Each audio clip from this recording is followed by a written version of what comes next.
depois da Bienal e desse trabalho com ativismo no espaço público, eu fui durante alguns anos vice-diretor do Centro Maria Antônia, da USP, aqui do lado, e lá nós fizemos muitas atividades ligadas aos coletivos de artistas, ou de arquitetos e urbanistas, ou de movimentos da sociedade civil organizados, que são coletivos e que lidam com a questão do espaço urbano. Fizemos vários debates, convocamos esses coletivos para conversar. E um dia, uma noite, estava cheia a sala, tinha lá justamente coletivos de urbanistas que fazem urbanismo tático, como esses que constroem bancos e luminárias e plantam árvores no Largo da Batata, né? Ou coletivos de artistas que trabalham em movimentos de ocupação, ou coletivos de movimentos negros, ou LGBT, ou feministas, estavam todos juntos para debater essa questão do espaço público. E uma das questões que surgia, como surge sempre, é que, inevitavelmente, muitas dessas ações desses grupos acabam sendo, de certa forma, elitistas, porque trabalham em regiões centrais da cidade e não nas periferias. E aí, enquanto se debatia isso, sempre com aquela dose de culpa cristã que tem junto com essa ideia, né? Um rapaz que estava no fundo da sala, que é negro, que se identificou como um morador da periferia, levantou a mão e falou o seguinte, disse, olha, de fato, toda essa discussão que vocês estão fazendo aí sobre espaço público, ela é mesmo uma discussão das áreas centrais, porque lá na periferia a gente não se coloca essa questão dessa maneira. A gente tem espaço público. Que é uma afirmação curiosa, né? Porque ela aparentemente vai na contramão do que se pensa. Se você olhar para um mapa de espaço público da cidade, você vai ver que os espaços públicos, poucos que existem em São Paulo, estão nas regiões centrais, e não nas periferias que estão carentes de espaço público. Mas as periferias têm uma outra coisa que as regiões centrais não têm, que é vida comunitária de rua, de calçada e presença de campos de várzea, que são grandes espaços públicos, na verdade, onde essa vivência, que é tanto idealizada nas regiões centrais, acontece mais espontaneamente.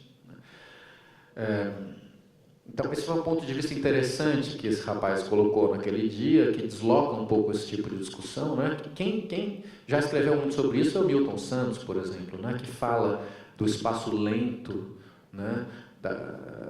Desses lugares que estão um pouco à margem do capitalismo central e que conseguem ainda manter uma dinâmica do espaço público, que estão ligados a esse tipo de uso e da informalidade. Mas, enfim, mesmo assim, a verdade que a gente sabe é que essa que é uma característica, sim, das áreas periféricas, ela está se perdendo, como na sua pergunta você coloca. Quer dizer, cada vez mais essa distinção historicamente existente, ela está sob ataque, ela está em processo de transformação à medida mesmo que mesmo essas áreas vão sendo tomadas, né, acabam sendo, tanto os campos de várzea são substituídos na medida em que o próprio mercado formal ou informal avança sobre essas áreas, ou mesmo as pessoas já não têm mais aquele tempo ocioso que tinham para no fim de semana ficarem na calçada, na rua, com as famílias, né? E há uma pressão cada vez maior, que é uma pressão produtiva, né? Para que a gente esteja trabalhando, esteja produzindo, esteja sendo eficiente. Porque essa é uma das mudanças muito fortes dos nossos tempos recentes, né? Que foi uma mudança introduzida pela internet, depois pelo smartphone. A diferença entre o tempo de trabalho e o tempo de ócio foi desaparecendo. A gente trabalha o tempo todo, né? Mesmo quando está em casa. E aí, aquela mentalidade, que era a mentalidade moderna, né? A mentalidade da cidade moderna é a mentalidade formada em cima da dicotomia entre o privado, que é o domínio da casa e da família, e o lugar do trabalho, que é a jornada de trabalho da fábrica, né? Você tem a jornada de trabalho e o tempo da família. Isso aí implodiu, né?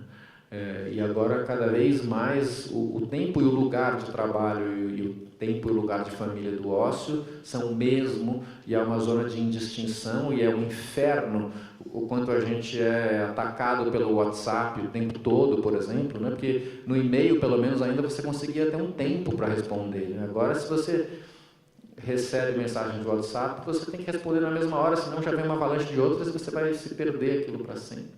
Então, a pressão sobre a instantaneidade é cada vez maior, é uma pressão produtiva, né? E ela ataca justamente esse lugar do ócio que você perguntou, que é tão fundamental para a vida em coletividade. Eu queria indicar um dos livros que eu acho mais importantes para entender o mundo contemporâneo, que é um livro chamado 24/7, O Capitalismo Tardio e os Fins do Sono, do Jonathan Crary, que é um livro sobre isso.